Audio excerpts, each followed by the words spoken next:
Morning, everybody. Welcome. This is the morning meeting on the two-way platform. Thank you for joining. Sean, Dan, and I will run through the day for you, and then we'd love to have your participation. Professor Kenny, I didn't warn you in advance, but could you please do the opening remarks about what people should do on this platform, what they should Oh, do I like it. on X and YouTube after unmuting, please? Go ahead. You caught me off guard. That's all right. Go Uh, ahead. yes, everybody should join the morning meeting on YouTube, on Zoom, on X. Go to two-way.tv if you don't know where to get your links, and that's where you will find Mark, Sean, and Dan, What and a, Professor Kenny. what if people want to ask questions here? What should they do? Raise your hand. Yeah. Raise your electronic hand, your digital hand, which is at the React heart at the bottom of the screen, and be patient, and hopefully you'll be called on. And what should they do if they're on X or YouTube? What's the ethos? Yes. Peace, love, and understanding. No smack in the chat. And on the Zoom, we kind of control the smack in the chat, so it's a little better. I can't speak for the YouTubers. All right. Thank you, sir. Appreciate Thank that. you. And by the way, just one last piece of ethos. If you're a Pacers fan, just contain yourself a little. There's only one more game to go. Oh, is there? Okay. All right. All right. There are three two ways after this today. Megan at noon. I'm on at 6 with the owner of the Los Angeles Times, Dr. Patrick Soon-Shiong, and Bridget Fedesi is on at 7 tonight. I'll tell you more about those as the program goes forward. The president today, for the second straight day, has no public events on his schedule. Yesterday, we saw him briefly through a White House video announcing a pardon for two reality show stars. I say stars in air quotes, but as of now, the only thing he's doing is executive orders at 2 in the Oval, currently closed press. That, of course, could open up. There's a lot of speculation about why the president is not speaking. I'll offer mine and then hear from Dan and Sean, just rank speculation, assuming you don't know, which is he doesn't want to talk about Putin. He's happy to truth it, but he doesn't want to be commenting on Putin. That's my guess. Dan, any idea? I also suspect he doesn't want to talk about Israel and Iran. Sean? I don't know. I don't think he ever cares. I mean, like I've never seen him back away from any conversation, so I don't know that I buy that. I will say there was a good, interesting Politico stat this morning that Playbook had, that this is the first period of 48 hours where he hasn't, done a public event. I do think we'll see. I actually think the 2 o'clock executive order signing, we'll see him. But I think this is it's a long weekend and that's it. Yeah, you're probably right. It is a little odd. All right. The vice president is in Vegas today after doing a fundraiser last night. We'll talk about that in a moment. Speaking to Bitcoin 2025 conference. Other Trump folks have spoken there already yesterday, including Don Jr. and David Sachs. House and Senate still out, and President Zelensky is in Berlin meeting with the German chancellor. All right. So, and if you like this shirt, please put in the comments. This is from our friends at Fairway and Green. If you like the shirt with the two-way logo, please put in the comments how much you'd pay for this shirt. Just doing more market research. They'll be available soon. And wait, what do people think about pink? I mean, you've done black, you've done navy, white. This is the first real pop of color. Yeah, I think the pink with the classic two-way blue and green logo works. I do. Yep. It depends on your skin tone. I got to be honest with you. Yeah. I don't do well in light colors. It's Yeah. just. Yeah, it's not for everyone. But No. by the way, Dan, guess what country this shirt was made in? The United States. Correct. Nice. Correct. So think about how much you'd pay for. Like, it's not like buying a $3,500 iPhone, but it's going to be a little bit more, maybe Yeah. not. Note to Democrats: real men wear pink. Yeah. All right. So. Oh, you know what? By the way, I hope we do get to talk about, speaking of real men, talking about what real men should do. No. Pete had some great comments in the last 48 hours that we can. Pete Hegseth? No, Pete, big boy Pete Buttigieg with his beard. Really? He's talking about how he's concerned about how Republicans are addressing porn. It's fantastic. Where did that happen? He said they're what? they're addressing porn? He is concerned about the Republicans, quote, Mike Johnson's position on porn. He's concerned that they're stealing the Democrats' thunder, or he's I don't know, but apparently that should be a bigger campaign issue. So I've got it in my show lineup tonight. I'll play it for you. Man. There's Okay. a lot of. All right. The vice president, as I said, in Las Vegas last night, went to a fundraiser. The Washington Post has the invite. Here it is, 105A. And this is a long-running theme of mine and on this program and on Two-Way, which is the vice president is unique. There's never been an incumbent vice president who's been authorized to do as much to position to run on his own. Vance's appearance at the MAGA Inc. event, this was the Vegas fundraiser last night, comes as the VP is emerging as a powerful fundraising force for Trump's political operations, not only appearing at another recent $1 million per head private dinner for the pro-Trump super PAC in Palm Beach, but also at RNC fundraisers. This spring, Vance became the first vice president to be tapped as the RNC's finance chair, doing so ahead of the party's push to hold the House and Senate in the 2026 midterms. George H.W. Bush, Al Gore, Joe Biden, none of them were given the access to the president's donors the way Vance has. Sean, Well, how big an advantage is this for him to try to lock up the nomination in 28 if he wants it? It's massive. I mean, there's two stories here that I see. Number one, the story that you're alluding to, the role that JD Vance is playing, the opportunity he has. I mean, when you go, you are literally, I mean, what's the Glengarry Ross? Like these are the leads. You're getting on the phone, they're handing you and saying, call Dan Turrentine. I mean, Dan knows this better than anyone, but like this is here are the guys that give money. Here's the messages for them, blah, blah, blah, blah, blah. You're developing a relationship with them. This is like literally getting 18 extra at bats before the game starts. Like you're warmed up like no one else. You're developing relationships. This is huge. The second story that I think is almost as big but completely separate is the Trump political operation. Both the RNC, the Trump Vance 2025 committee, by the way, which is what the headlines are, and then MAGA Inc., etc. No president in modern history has, in their second term, maintained a political operation the size and scope of which this team is doing. It benefits the party, it benefits him and his team, and going forward. But there is normally you win a second term, and it's like you shut you throw the keys out the window and say bye bye. These guys are maintaining a political operation the likes of which has never been seen in a second term. And I wouldn't even say second term. Usually, first term. You're right. Yeah. And Dan, Sean alluded to your deep experience with the donor class. There are lots of differences between Republicans and Democrats, but the donor classes are pretty similar, right, culturally. And one thing that I think occurred to me that is different between Vance and Trump, which is Vance is a lot more donor class friendly stylistically. Yep. Much easier to talk to him, to ask him questions and get linear answers as opposed to the weave. Much more, just greater cultural affinity. He worked in equity and private equity in a way that a lot of them can relate to. So talk about if Joe Biden or Al Gore had been given this type of perch, how much greater their chances would have been. Yeah, I mean, there's three parts to this. There's the access to the donors, which clearly he has. There's the comfort with the donors. There's a lot of members of Congress and governors who get very uncomfortable around these people. JD Vance, to your point, seems very much at home, at ease. And then the last part, which may be as important, is there's no question that JD Vance is at the table on a lot of these issues. His staff populates the White House. They some of them are in charge of some of these agencies, and it's been pretty well documented. So on some level, it's the perfect storm. It's the access, the comfort, and the influence. And Trump, to his credit, seems very comfortable putting JD Vance in this perch. So the relationships that they build, right? These guys, the team's goal is to maximize your time. So you get up there, you maybe make a phone call for a specific ask, or to go to an event or to host an event.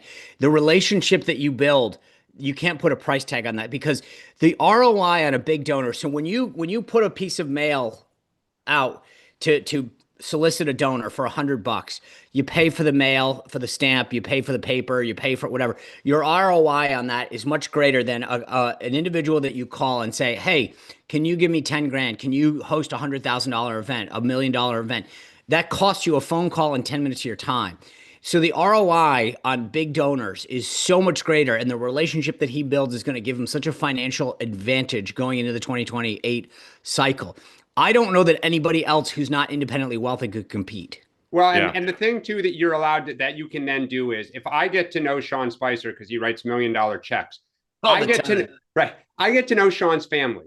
So let's say Sean's kid's graduating from high school, right? I'll write a personal note. I'll send the video to the bat mitzvah, seller. Those little things go so far in building and the Clintons were masters at this. They still do it today. Like they show up at Huma's wedding. They're everywhere. And therefore, as a donor, you're like, what can I do for you? And that transactional nature is how you form steep bonds. Right. So if you look at modern history and the presidential process, which I do from Reagan after Reagan, because everything changed. 88, both seats open, right? The next time both seats are open is 2000, right? The next time both seats are open is 2008. The next time both seats are open is 2016, okay? And that's our sample space. There's no front runner in the Democratic Party. It's the most wide open it's ever been. And the asymmetry is, the Republican contest is the most non-open an open race has ever been in this time period. Vance has a stranglehold on this, and even if Governor Pritzker is the nominee, I believe today there's every reason to believe that J.D. Vance's pot of money, super PAC, outside groups, money he raises into his campaign, will be substantially larger than any Democrats. Substantially larger. That's not everything, but it's a big deal to be able to say that today. And he's only increasing the chances of that as he gets the stranglehold over the party apparatus. Dan. Well, I think that where that will really be key is, let's say in 2027, when let's say there's 10 Democrats running around the country competing in a primary, and let's say his field is clear, he can use that money to both like build himself up if he's got holes, hire the staff, and get ready to pummel whoever emerges, or if they want to play in the Democratic primary and try to like cause mischief or whatever. Correct. That ability to have a clear field on your side and money, and the other side scrambling. Sometimes you never get off the mat. Correct. Well, look, the one other thing. Go ahead. And Charlie Kirk and everybody else. Yeah. There's two pieces to this equation. I mean, actually, the third is what you're mentioning, kind of maybe in this modern day, is the sort of super surrogate type folks. But the X factor in all this, which I think is going to line up with the money, is the data. Data is king in a modern presidential election, knowing who to call, who not to call, what moves voters, what doesn't move voters, what their propensity to vote is, and blah, blah, blah, blah, blah. If JD inherits, which I believe he will, the current Republican data operation, then it's I mean, you talk about money, Mark, that puts him so far ahead, because if you think about the time, because Trump was involved in hand in glove with the RNC since 2016, the data that they share about likely voters, propensity to vote, non-voters, new registrants, will go so far in putting him, I mean, like, that costs a ton of money, and handing that over to him and saying, here you go, that's money that you don't have to spend on that. That's time that you don't have to waste building it. That, I would argue, is probably a bigger advantage than the money. Well, I wouldn't want to choose between them. They're both huge advantages. And then you've got Charlie Kirk, who's going to continue to register voters in the battleground states, right? Again, I'm not saying J.D. Vance can't lose. He might not be the nominee. What I'm saying is, on the current trajectory, the Democrats, and they don't have the outside groups, because all the smart people, all the data people, all the money people are trying to pick a horse. So they're focused on who's our nominee going to be, not how do we build to register voters in Pennsylvania. And the voter registration trends and the data I saw today continue to be bad for Democrats in the battleground states. Horrible. Some of that's happening, or some of that's happening organically, but some of it is the Republican apparatus remains up and running, and the Democrats, are again trying to figure out. That's the story, though, right? Yeah. Think about that. I mean, you mentioned all those markers in history. The idea that I got 3 fundraising emails last night, 18 texts from Trump, right, and some from Vance, by the way. Sure, but the point is that normally there's an atrophy to the political operation. Correct. That doesn't. I mean, that the the keeping that in motion is so huge. Correct. And I'll say one last thing, then we got to move on. Vance's ability to get along with everybody inside the government and in the political team is phenomenal. Al Gore, George W. Bush, H.W. Bush, Joe Biden had a bunch of enemies, had a bunch of rivals. Say again? Kamala Harris. Kamala Harris too. Had a bunch of people who were like, no, not enthusiastic or worse. I can't find anybody currently in the party. And it's quite a change from the summer of 2024 when before Trump picked Vance, there were a lot of people saying to me openly, like very MAGA people, please don't pick Vance. Vance is a disaster. Go around and try to find anybody now in the party who doesn't like Vance. It's quite an achievement. And it's why all the apparatus that Sean talked about, all the money that Dan and I and Sean are talking about, it's never happened before. It may not be dispositive, but it's a massive advantage. And there's no one in the Democratic Party who can do a damn thing about it. Before we move on, can I just ask your opinion, Mark? Who do you think writes the story about what we just talked about and pretends that it's their own? Do you think it's Politico or the Wall Street Journal? They're all watching. They're scribbling down notes. That's why. They're scribbling down notes. And here's what they're saying is, please tell us who the best sources would be on this. So we don't have to do any of it. I don't know. I may write it. Just because I can, but we'll see. All right. Elon Musk. I don't know, 1.5 feet out the door, maybe 1 foot and 8 toes out the door. For some reason, did 2 interviews in the last couple of days, one with CBS, one with the Washington Post, not MAGA outlets. And with CBS, this would be 103, he trashes the House big, beautiful bill. 103, please. So, I was like disappointed to see the massive spending bill, frankly, which increases the budget deficit, not just decrease it, and undermines the work that the Doge team is doing. I actually thought that when this big, beautiful bill came along. I mean, like, everything he's done on Doge gets wiped out in the first year. I think a bill can be big or it can be beautiful, but I don't know if it can be both. My personal opinion. Dan, what's going on there? Yeah, I think he's a little bitter. I mean, he took all these arrows. He took all this heat. And we said it here the last couple of months. I watch what Congress does. They are not going to enshrine a lot of this work. I actually think over the next 2 years, they'll undo a lot of it. Bipartisan, that is not Democrats. We don't control anything. This is Republicans who never liked what he was doing. And I think he knows that those comments to those, CBS and the Washington Post, he knows the audience he's going to. He knows he's sticking it to the White House a little bit. I mean, the question is this all he does, or does he start popping off on X? Does he start trying to kind of build a little bit of a movement to sabotage this bill? Because there are some in the Senate who want to cut more, but there's a heck of a lot more who want to cut less and have even more adding to the deficit. So as a Democrat, great. Sean. I think look, I get what he's saying, right? Which is you do all this work. I'm a little disappointed in the deficit reduction. I get it. I mean, at some point it's you have to balance it, and especially with the quote unquote cost of the tax cuts, which don't believe tax cuts cost money to allow people to give what they earned. Government costs money.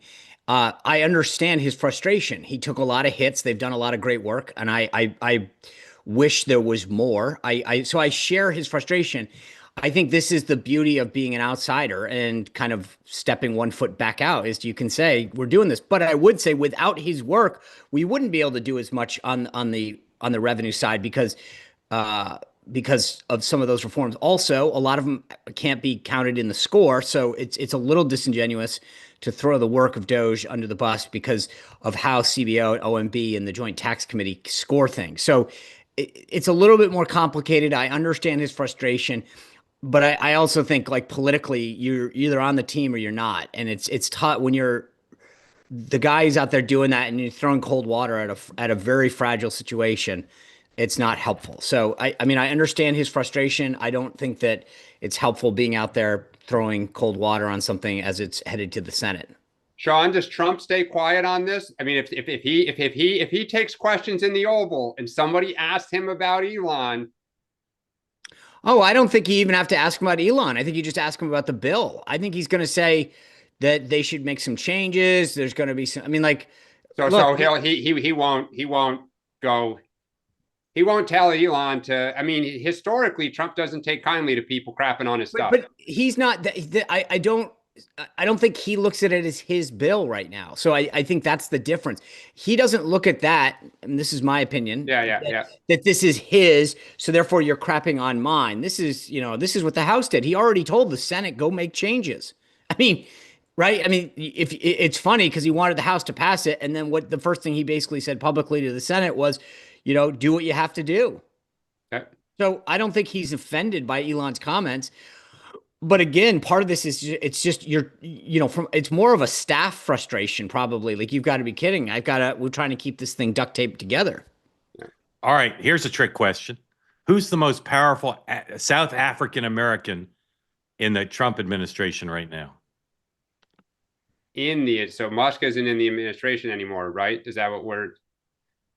No, I mean, if he is still a foot in the door, then I'd say David Sachs is also. I was going to say that you're going to South African American. David Sachs is a great podcast host, a great business person. He's also in charge of two tiny little topics: AI and crypto. It seems like a big job. He spoke at the crypto conference that the vice president spoke at, and he also appeared last night on one of Dan's favorite shows with Jesse Waters. Here's David Sachs last night, 104. This is the financial system of the future, Jesse, and we have to encourage it. What the Biden administration was doing, and let's face it, it wasn't Biden. Elizabeth Warren controlled the auto pen during that administration. She, for some reason, has this pathological hatred of the crypto community. She wants to drive this community offshore. She doesn't want it happening in the United States. That's the wrong policy for the United States. We want all the innovation happening here. This is a financial system of the future. It's cheaper, it's more efficient.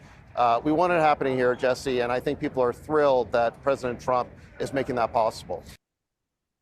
So my view is fine to go on Fox, but somebody in that job shouldn't just be on Fox. And I don't think he should be so partisan. And I think Democrats should be looking to work with David Sachs, because these two issues are going to define, to a large extent, the future of America and the world, particularly AI. And the way AI has now become partisan.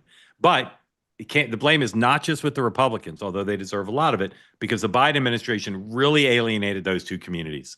Yep. Their over-regulation of AI, their hostility to crypto, really opened the door for people like David Sachs to say, I'm going to go all in with Trump. Sean, how much confidence do you have in David Sachs to handle both of these? And how should the Democrats be approaching this? So it's an interesting question you're asking, and I don't know that I know the answer to that, because every time I have a conversation about either one of those subjects, I'm blown away. The depth and breadth of the impact that both of those will have. I do think that everyone that I know has a ton of respect for the guy. This is not my world. I am in awe of it. It's like space to me. And somebody, when people talk about, it's like, I don't know how you do it, how you train for it, but I'm in awe of the people who do. And so I feel confident that at least, it was funny. This is a weird anecdote, but I remember back at the RNC when we'd hire people who, like, Spanish speakers, and you'd go in and you'd interview them, and I'd be like, okay, how do you, like, I'm hoping that you're proficient, because I can't, like, they could be speaking gibberish, and yet I'm like, okay, that sounds good. So you have to rely on others to say, yes, that dialect, they're really good there. It's not it's not one side or the other in terms of, there's people with a Puerto Rican dialect versus a Mexican dialect. And I didn't recognize sometimes the nuances. And I think when you look at AI, it's almost like a foreign language to a lot of people. And so everyone I know seems to think that he's a very well-regarded, competent guy, but I'm in awe of the topics, and because the same thing's true with crypto. Yeah, Dan, before you jump in, a couple things. First of all, the president, in addition to his schedule, just announced at noon he will participate in the swearing-in ceremony for Judge Jeanine as the interim U.S. attorney for D.C. Second, Dan, it's a Democratic Party has 999 problems. I put this near the top, both substantively and politically, because the asymmetry between your party and Sean's on ownership of this, connection to the private sector, talking points about where the party stands. I know exactly where MAGA stands on these 2 points, or at least the Trump administration. I got no idea what the Democrats stand for. So what should your party be doing about crypto and AI? Yeah, it's a great question. And actually, I will say this, David Sachs isn't entirely wrong in that a lot of Elizabeth Warren and Bernie Sanders personnel populated the Biden White House. Like that is true. And to your point, Mark, it was largely hostile to these industries. I think where there's potentially an opening is, I think a lot of these business people want to accelerate the innovation because they've got investments in stuff, right? They see the potential of it. They're not thinking about this in terms of the general public. I mean, Axios and others are writing daily. In fact, I think today Axios has this like 5-alarm fire on AI is about to wipe out 20% of the white collar entry level jobs in finance and law, including 2 of the 3 jobs on this show. Yes, that's right. I mean, look, AI could do what I do. Yeah, exactly. And so, if the party were smart, we need to be pro-innovation. We need to say, how can America lead on this? How can we be the best in the world? I think too often we say they're bad actors, they have bad intentions. Here are all the things that could go wrong with the technology. Instead of saying, yes, that is true, but we need to be the leader. We need to have a good environment for this. My former boss in Congress, Jared Polis, I mean, this is amazing, tried to get me in 2014 to buy $1,000 worth of crypto at $225, whatever, like Bitcoin or whatever it was, right? I mean, he was all over this stuff at the time. And he would hear Democrats say, it's right for corruption, it's right for fraud, criminal people. And he'd say, every one of your arguments is true for the US dollar as well. Right. There's nothing that isn't. And so it's the same with AI, but it's the mindset of, okay, we still should embrace the technology and try to find a way to be the leader versus here are all the reasons to get to know.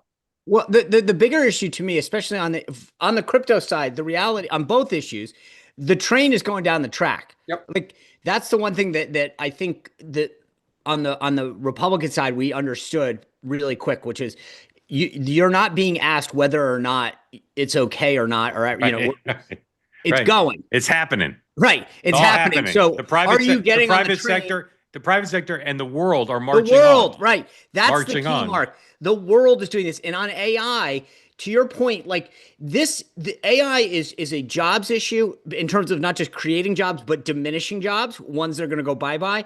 2, it's an education issue on multiple fronts. I mean, how many times now as a dad, do I hear about, hey, kids are getting exposed to the following. They're writing papers and stuff. Like this is changing the way we learn, what kids do and don't do, how they write papers, how they don't. How teachers grade stuff. Some teachers are using AI now to, I would just say, I mean, just in terms of the solutions that it solves in healthcare and everything else. So that I'm frankly surprised that we're having this conversation. Not that we're having it, but that it should exist. Like it's happening.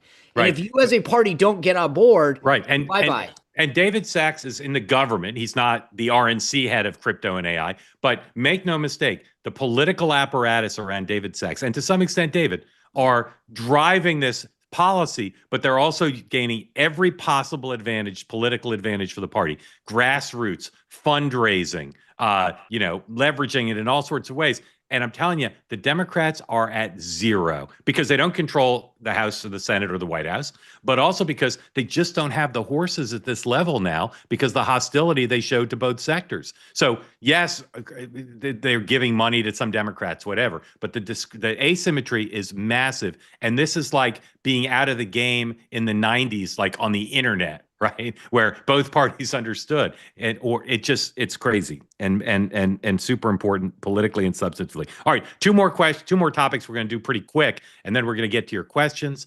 Please raise your hand. Again, if you've never asked a question before, today could be an opportunity to talk to Dan and Sean, which few Americans get to have, but you do because of the two-way platform. So please raise your hand. All right, guys, real quick on both topics. Dan first. You're hired to be a consultant to Harvard, and you need to give them 2 pieces of advice about how to fight this war against the White House. 2 one-sentence pieces of advice. Dan. the question, I would quickly offer a question. Yeah. Do you think you can wait the administration out with your resources and the courts? They hired, dude, they're paying you a Burisma 50 grand a month. Because it's no questions, answers. It's a fork in the road. You decide. If your goal is to get out of this, you need to give him something to win. Yes. He has to be able to spike the football in your face that he got a pound of flesh. Let's put all the options on the table and let's go offer one, knowing you're going to have to accept two. Otherwise, go to the endowment, go to the donors, and if you're going to fight this out and hope that Pete Buttigieg is president. I'm the president of Harvard, and I'm your client. I'm fired. Oh, okay. Give me an example of something that Trump would accept. We are going to create a public policy school on, like, basically the populism or whatever. The Barron Trump School of Populist Studies. We're going to name it after the Trumps, basically. Yeah. And an honorary degree, and the president of Harvard has to resign. And we're gonna allow oversight on anti-Semitism, which is technically what he says this is about, although I don't believe that whatsoever. We'll give you oversight on anti-Semitism. All right, Sean, what would you add to Dan's advice to Harvard? 50 grand a month. I don't think 50 grand a month. This is from someone from New Haven, Connecticut, so take it with a grain of salt. They need to do something bigger on anti-Semitism, like a task force on this, and allow key folks to come in to be part of some overhaul of Harvard's policy on anti-Semitism. You should give that away for free because it's the right thing to do anyway. All right. Number two. Yeah, go ahead. Number two is I think that they should, they're going to lose on this foreign student thing. The end of the day, that's going to cost them big time. So figure out a way to get them the list. The Princess of Sweden or something is one of the students, or Trump's already said, I'm not looking to get rid of foreigners. But I think that there's no reason. The State Department's going to deny the visas anyway, and you're going to screw yourself out of that money. So you need to come to a solution on that one quick. But I think those two things would address Trump's winning. So there's two issues here. There's the politics and the policy, and then the politics and the legal. Trump's winning on the politics on both. No question about it. People don't feel bad for a school that has a $54 billion endowment. So no one is crying crocodile tears for Harvard right now. The issue is they need to then fight this on the political landscape, and give him a win on those two fronts, and frankly, do the right thing anyway. So I think that would assuage him, and that would put the argument back in a sort of a neutral position. All right, ask me, because I get paid. You guys get 50. Mark, what should they do? You guys get 50 a month. I get 75. This is an unwinnable war. They're fools to try to appease the president. He'll never give in, no matter what you offer him, what you give I don't him. agree with that. You're way overpaid. Give up on foreign students. Give up on all federal money. Move the university to Ottawa. It's the only way out.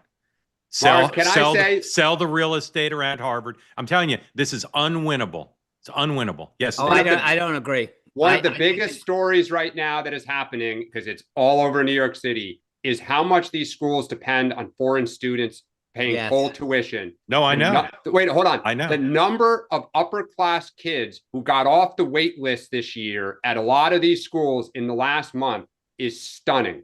Yeah. There's you walk down the street out here, and it's all you hear in Central Park from the moms. I know. I know. I never predict judges, justices, or juries, but I don't believe the courts will say it's okay to say Harvard can't have foreign students. But I do believe the State Department can deny them interviews, and that's that. So Trump is going to destroy Harvard if they try to appease him. He's just going to keep asking for more. They have to give up. They have to redo their model, because they will never win this fight. I disagree with that. I think they'll win it. They'll win part of this in the courts. Trump has already said that he doesn't want to get rid of all foreign students. So that's why I'm saying, show the list, give it up. They'll look through it, and then they'll say, okay, there's 3 bad people, and that's it. Who cares? Okay, I follow space as closely as I follow JoJo Siwa. So I'm not clear what's happening, because that new dance, by the way, that she did was phenomenal. I thought they launched yesterday. I thought there was an unsuccessful launch yesterday. They're launching again, or I'm wrong? They didn't launch yesterday. They launched. It did not work. Now they're launching again. They're doing a redo today. But didn't the thing they launched yesterday explode? Yes. Yes. So they're redoing it with a backup, a second rocket. That's what's happening. Two separate rockets. Just Doge found an extra rocket. Chris Taylor said 2 rockets. I believe Chris Taylor because he's a man of space. All right. Lastly, again, guys, be brief. I don't think we really know much about Russia. There's all sorts of talk about Zelensky, and apparently some Ukrainian official talked to some Russian official. Like the trend, the line here sort of seems to be there may now be more substantial Ukrainian-Russian talks, not at the Vatican though. Dan, just one sentence or two of thoughts on where we are in Russia. I don't think anything has changed this week. Okay. Sean? Yeah, just one moment, because I do think that last rocket definitely looked like a Falcon 9. Yeah. Hold on. And the Starship was yesterday. That's all my thoughts. I'm not reading. Okay. All right. Jojo Siwa. Yeah, go ahead. Yeah. No. Her latest dance was phenomenal. I saw that the other day. No, look, I don't think that there's anything new on this front. Okay. We'll see what it develops by the end of the week. All right. Now to your questions. Again, as always, welcome in. Peace, love, and understanding bursting from your heart. Here comes Frank with Biden land in Gainesville assessed damage in Live Oak. Not sure why you're showing us that, Frank, but please unmute. Welcome in. Welcome in, and tell us where you are and what's on your mind. Thank you for being a part of Two-Way. Well, thank you, Mark and Dan and Sean. I'm in Live Oak. I'm the mayor of Live Oak, Florida. Nice. We are located exactly halfway between Jacksonville and Tallahassee on I-10. How long have you been mayor, sir? 7 years. Do you live closer to a Walmart or a Whole Foods? Walmart, of course. Just making sure.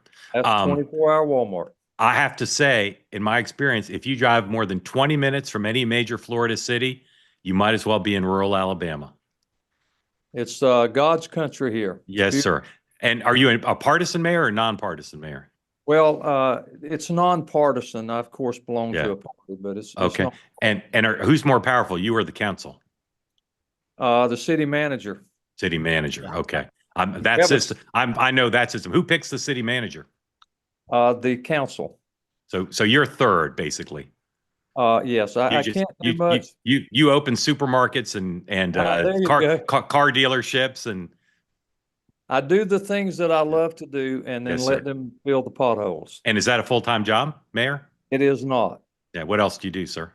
Well, I'm also an attorney. I do a little part-time law. I pastored a church for many, many years here. Great. In Live Oak, and awesome. Well, we're glad to have you here and eager to hear what's on your mind. Okay, well, we had 3 hurricanes in 13 months come through Live Oak. Dahlia came through in August of 23, and then the Bidens came and visited us here on, I think it was September the 2nd or 3rd. So this is just a story. This is anecdotal, has nothing to do with whether Biden was capable or not capable. You know, we heard a lot of talk about what he knew and what his cognitive abilities were.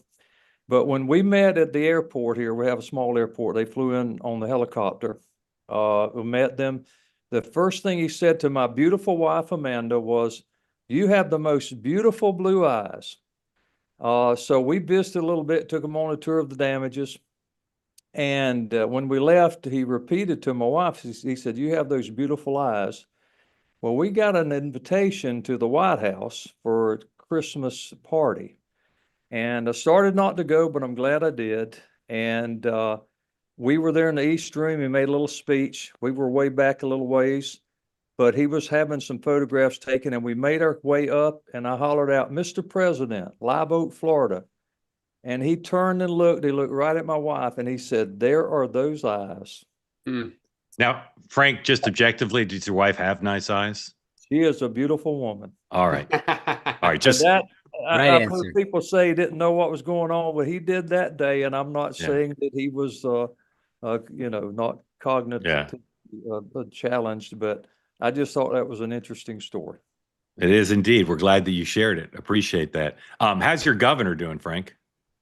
Well, I think he's doing pretty good. The legislative session, they haven't finalized the budget, so they're having to come back and do that. But are you friends with the governor? I've met him several times. Yeah. Gave him a key to the city a couple Yeah. of years ago. All right. So, If he said to you, Frank, I'm thinking of running for president again, and I want to understand why I didn't do as well as I thought I would in 2024, what would you tell him he could do better? That's good. That is a very good question. Don't try to outdo Trump. Good answer. Good answer. Sean, anything you want to say to or ask the mayor? I didn't know if there's 3 extra keys to the city that you happen to. I have many keys to the city. If you come to Live Oak, I guarantee you, each one of you will get the key to the city treatment. All All right. right. 100%. That's good. Now, Frank, just so you know, I'm already a Kentucky colonel. So, Well, that's key to Live Oak can't top that. But well, no, I think it can. Yes, sir. Can I tell how I found the morning meeting two-way? Please do. Very briefly. So I remember back when you could watch Morning Joe, you were on there. I really enjoyed your commentary. And so I was looking for something fresh and different this last time with the election. And a few weeks before, I thought, I'm hearing the same old from the, your same people. And I thought of you. And so I looked you up and found the morning meeting. And when I got plugged in, I knew right there I was at the right place. And really appreciate your commentary. And of course, Sean, and then Dan, we've come to love Dan, he's a great guy. Frank, we loved having you on. We hope you'll come back, and we're going to start planning our trip down there right now. Because Kentucky Colonel, whatever, but key to Live Oak seems pretty good. So thank you for the hospitality offer. Yeah, and I'll also just say, because Frank, I mean, first off, that's a great story. It's adorable. Yeah. And Mark, you've said this, and I have too. Joe Biden had good days. I mean, the idea that he was a vegetable, like incapable of doing anything, is just not true. And I think there were bad days, and we all saw them sometimes. But he had good days, and they're even now sometimes again he's aging, but the idea that he was completely in his pajamas drooling in soup is just not true. Yeah. He was very frail. But can I tell you real quickly? Speaking of Walmart, I got to speak after the president and the presidential seal there and all. After we made a little a speech out at one of the homes that was damaged. And I was trying to think of something to say. And I said, we're so glad that you have the first lady with you. And I said, I like to travel with my wife. And sometimes we'll just, I'll jump in the car and say, let's run out to Walmart together. My wife said, why did you say that? She said, we never go to Walmart. I said, well, I couldn't think of anything else. So that's good. Frank, that's a good Walmart. It does indeed. That's a good story. All right, Frank, before you go, I'm going to have you participate in a multiple choice quiz with Dan and Sean. Ready? Here we go. We call it multiple guess. Multiple guess. All right. Kennedy School of Government, Harvard University, esteemed graduate school for people interested in public policy. They've just announced their 2025 graduation speaker. Is it A, Scott Pelley, B, David Sachs, or C, Christiane Amanpour? Sean, no Googling. I'm going Pelley. Pelley. Dan. I'm going C. Christiane Amanpour? Yeah. Okay. And Frank? Well, I'll go with Sachs. All right. So one of each. The winner is Dan Turrentine. Christiane Amanpour. Christiane Amanpour. Frank, we couldn't have enjoyed having you more. We'll be in touch to figure out our trip down there. And just so you know, when we come down, we're going hard negative against the council. Hey, that'll be fine. And we'll take a trip to Walmart. All right. Awesome. Thank you, sir. Appreciate the story. Was Steve Bannon not available for the graduation? So they went with Christian. Apparently not. All right, let's bring our friend Matt in. Matt, welcome in. How is Jazz Fest? I have recovered, so that's good. All right. We've had a lot of water. You need hydrating. It's been almost. If I'm not recovered by now, I may never recover. So, welcome in, sir. What's on your mind? Hey, I wanted to get your thoughts on a couple questions related to the always exciting topic of the census and House apportionment. So, first, the Census Bureau came out, I think it was a couple years ago in 2022, saying they made some mistakes in the 2020 count, probably cost the GOP a half dozen or so House seats. So, if Speaker Johnson had a majority of, let's say, 15 seats, how different do you think the big, beautiful bill would have looked? And then secondly, related to the 2030 census, we've got what, 10 million plus people here legally. Hard to say how many will still be here in 2030. Many are in blue states like California, many are in red states like Texas and Florida. In your crystal ball, what party do you think benefits in House apportionment by then, and therefore electoral votes as those individuals are counted? Fantastic. No question, the GOP. Are you kidding? No question, the GOP. All right, I mean, have it out, guys. look, if you just look at at 2030, so there's two parts, there's Congress and the White House. If we won the blue wall back, we're still going to come up woefully short, right? After 2030, because the seats, they're going to leave the North, they're going to go down South, Florida, Texas, Georgia, Carolina, Arizona, Nevada are all going to probably gain seats. So for us, from the presidential level, one, it's a huge problem. Two, I think what you're going to see in the South when it comes to Congress is they're just going to take those Republican seats that are 80-20, they'll make them 65-35, and unless we win gubernatorial and state legislatures, you're just going to, pad out the House more, probably net 10 seats. And so I think for us, this is about why we have to think differently to put Georgia and Florida, like we have to be competitive every year in those states just to have a chance to win the White House and get the House back. We can't keep saying it's the 3 seats in California and 3 seats in New York and 1 in Illinois and how much can we squeeze out of Maryland?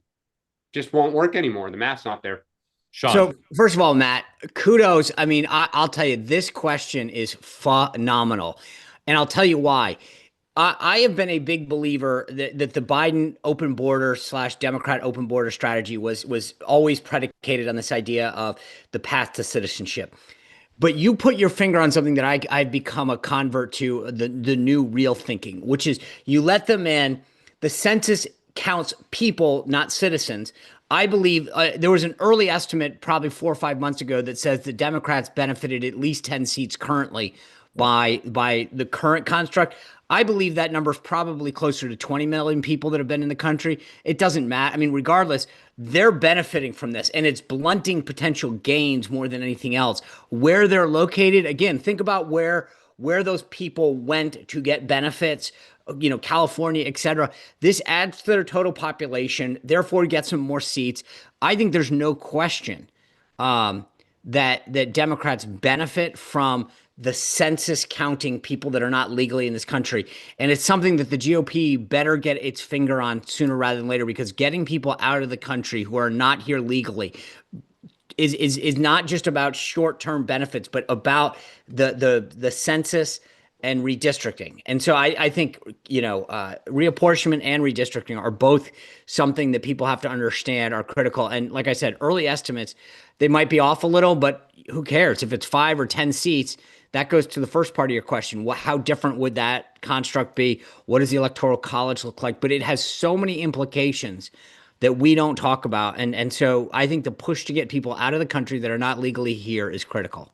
I think so many of those seats, Sean, are in red states. Just respectfully, I don't think that it's the North. It is Texas picking up 4 seats, Florida picking up. But where it also goes to where though, Dan? Yeah, no, I get it. But you guys control the state legislatures, you control the governors, you control the redistricting process. You're netting states out of blue seats that are losing population.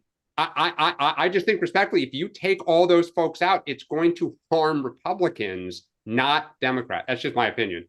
I mean, Matt, great question, as everyone has said. Did you have another one? No, that was it. It was just kind of 2 parts. It's a great question. Yeah, really, really smart. Thank you, Matt. Appreciate it. Well, the questions are on fire today.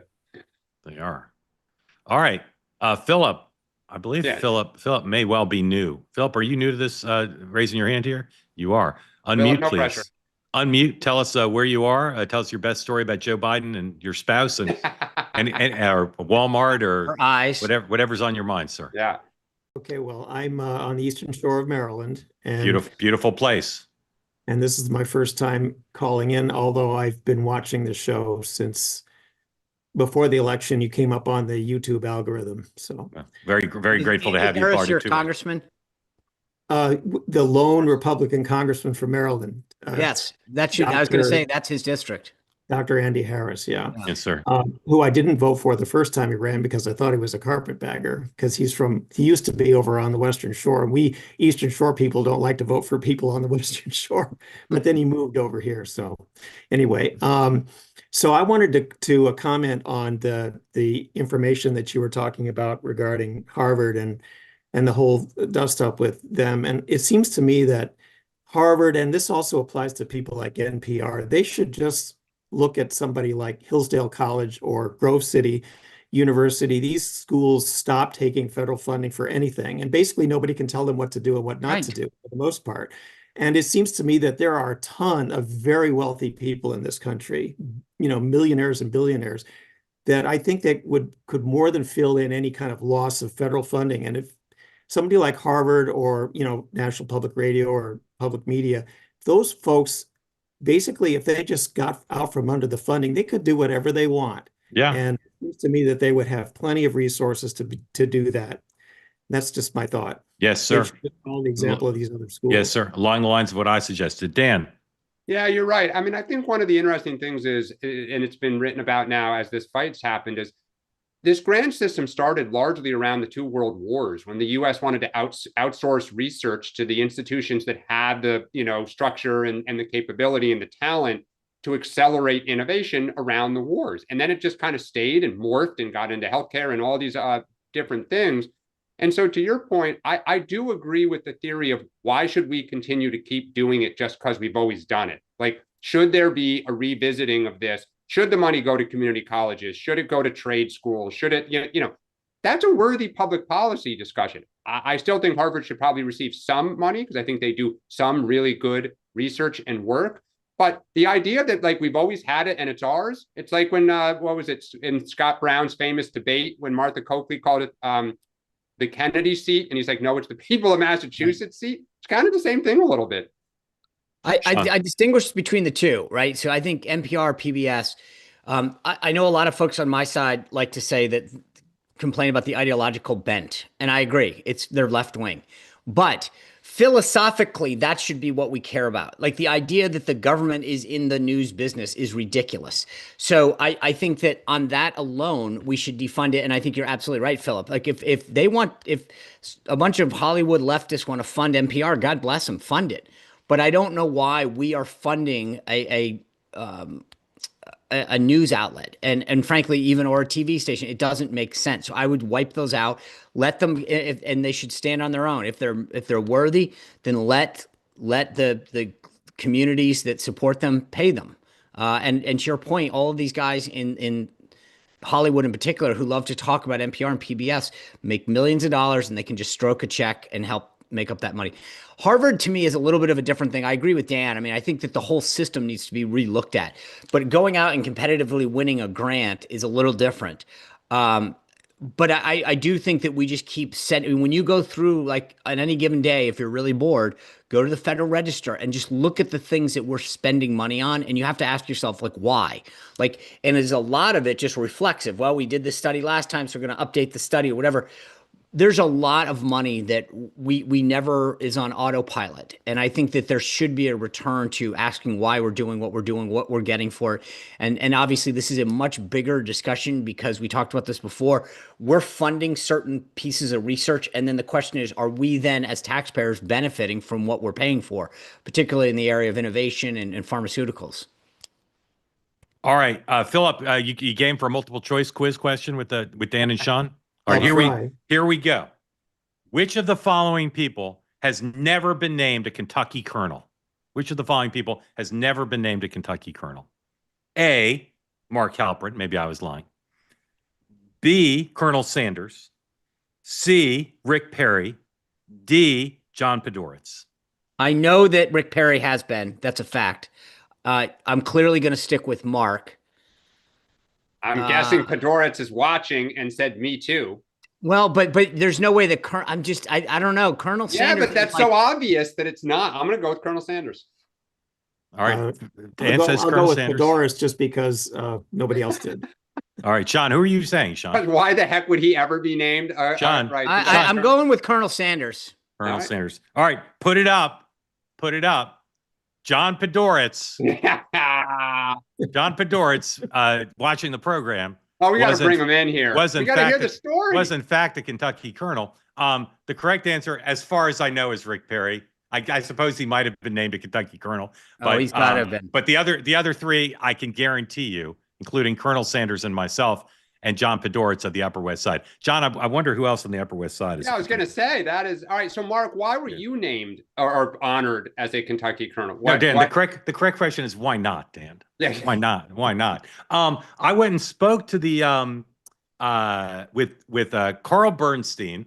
I went and spoke to the Louisville Chamber of Commerce. There were like 1,200 people in the audience, and the moderator was Scott Jennings.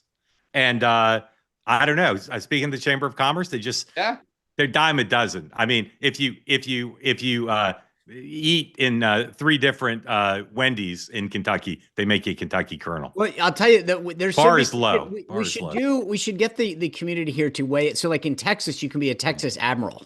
Yeah. Somebody Google and see if Rick Perry's ever been Kentucky colonel. Wait, and where's Podhoretz? Let's hear. John. Want to hear how I want to hear how John became a Kentucky colonel. Philip, do you want to hear John's story? Sure. There he is. All right, John. John, tell us the story, and hopefully it involves your beautiful eyes. Hopefully, the governor at the time said, and John, remember, kids are watching. So John, you have such beautiful eyes. You must be a Kentucky colonel. Well, it was 1863, Battle of Frankfurt. People said, "How are we going to prevail in this?" And then I joined AP Hill in coming up. And all right, we're Yankees. Time very runs short. Simply. How did you become a Kentucky colonel? Okay, just to explain, the Kentucky colonel is I was on a trip, a junket for the American Swiss Federation in 1998, and on that trip was the Lieutenant Governor of Kentucky, Ben Chandler, who ended up as a congressman. Yeah, yep. And the entire trip, I was like, "How do you get to be a Kentucky colonel? I want to be a Kentucky colonel. Why are all these people?" And I'm not a Kentucky colonel. And he laughed, and I laughed, and I was sort of needling him. And then 3 weeks later, in the mail, came my commission as a Kentucky colonel. So I want to thank Ben Chandler. I want to thank the good people of Kentucky. I want to thank the Commonwealth of Kentucky. The Commonwealth of Kentucky, the Jack Daniels Corporation, and the airport in Covington, which is literally the only place I have ever been in Kentucky. Was in the airport. Do you get commissary privileges in Kentucky? I can only hope that if I am ever pulled over in Kentucky, if I ever return and I'm pulled over for a speeding ticket, I can somehow take the photograph I just took out of my iPhone and show it to the patrolman. Mr. Podhoretz, I'm so sorry. No, Colonel. Let me give you a siren escort to the closest airport. This sounds like an episode of Seinfeld. I want to tell you, colonel. Can I become a colonel? I will tell you something about the power of the federal government and what I learned in Covington, Kentucky, which is the reason I was in Covington, Kentucky, as I'm sure Sean knows, having been on presidential trips, is the one time I was a Reagan speechwriter. The one trip I took with the president, he went and spoke at a rally in 1988 in Cincinnati. And the airport that Air Force One landed on was in Covington, Kentucky. And we landed at like 3:00 in the afternoon. And what the Secret Service did that made me realize that the federal government was too powerful and it was too creepy, among other things, was that they shut the entire highway down, both directions, north and south, from Covington, Kentucky to Cincinnati. The Secret Service had the airport, had the highway shut down. Yeah. And then we drove on the opposite side, like we were going north. We drove on the south side of the highway, into the motorcade up to the speech in Cincinnati. And I thought the entire metropolis of Cincinnati has been shut down for this one motorcade, for this one trip, which was a political trip to give a rally speech for George H.W. Bush's presidential campaign. And I thought that is an abuse of power. All right, I got to warn our affiliates, we're going to run just a little bit over because we've had this unexpected story. And as Kramer would say, "Oh, he's a colonel, Jerry. He's a colonel." John, thank you for sharing that. Philip, thank you for coming in Pleasure. and sharing your Eastern Shore perspective. Sean, what do you have tonight? Chicks on the right, and we're going to talk about Pete Buttigieg and his concerns about porn and all sorts of. I mean, he gave us a lot of material to talk about. Oh, All right, 3 ways later today at noon. Meghan McCain, Citizen McCain, noon Eastern Time, live on the Two Way platform and YouTube and X. Her guest, Lachlan Cartwright, co-founder of Breaker Media.